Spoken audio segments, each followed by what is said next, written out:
Forkast.News is your gateway to all things blockchain. We do the deep dive and the due diligence on the blockchain projects and platforms that matter, because we aim to be the most reliable source of intellectual discourse and insight that inform, educate, and bridge the gap between the blockchain industry and the mainstream.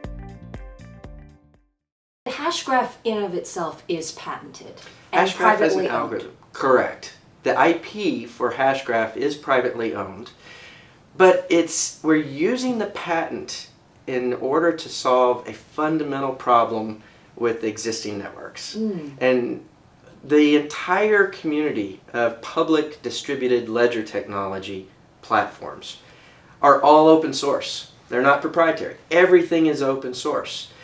While that's been good for innovation, it's also created chaos in a certain way that has prevented mainstream adoption by big enterprise or even medium-sized businesses.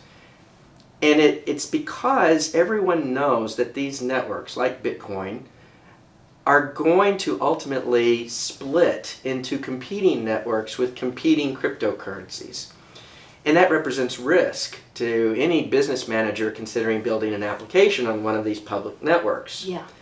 So we're using the IP of Hashgraph to bring stability to a platform that no other open source platform can achieve. We're running the project just like it's open source in the sense that our source code, the actual code itself, will be published and fully transparent. Anybody that wants to look at it will be able to do so and review it and see exactly what we've written, every line of code. But to code with it and to develop products, they have to pay you. No.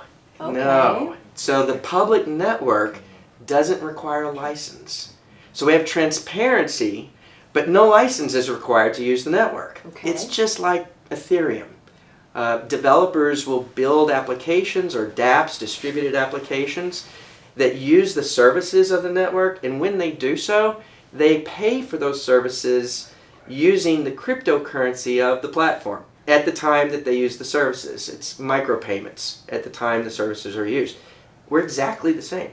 So the developer community can build applications on top of us, and as long as they are paying for the services using the cryptocurrency like the other platforms do, they don't even have to tell us who they are. They can do it in total anonymity, and they just use the platform. So And the cryptocurrency is called HBAR. correct. It's called HBAR, and that's the major difference. So we're solving a fundamental problem in that we're bringing stability to the DLT market that doesn't otherwise exist, and also concurrently solving performance and security problems. But it does sound very suspiciously like the same as everybody else, except, so if you're going to conduct yourself like open source and public, to a community, Right. why not just make everything open source?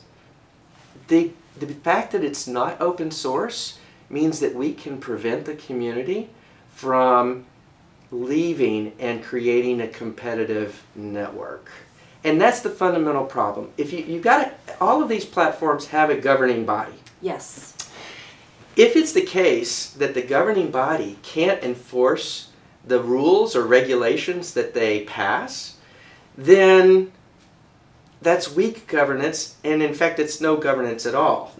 There are suggestions by the governing body, but if there is a group of the population that becomes disgruntled, then there's nothing to prevent them from just leaving, forking, Diluting value. absolutely, creating chaos and preventing the trust in the network needed for mainstream adoption because of the chaos that would result.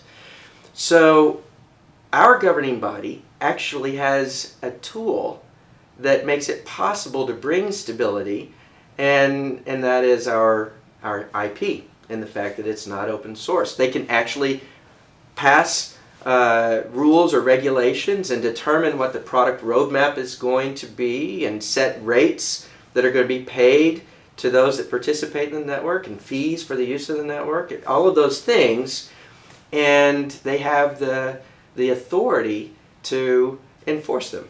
And so it's strong governance in a market that doesn't have strong governance otherwise.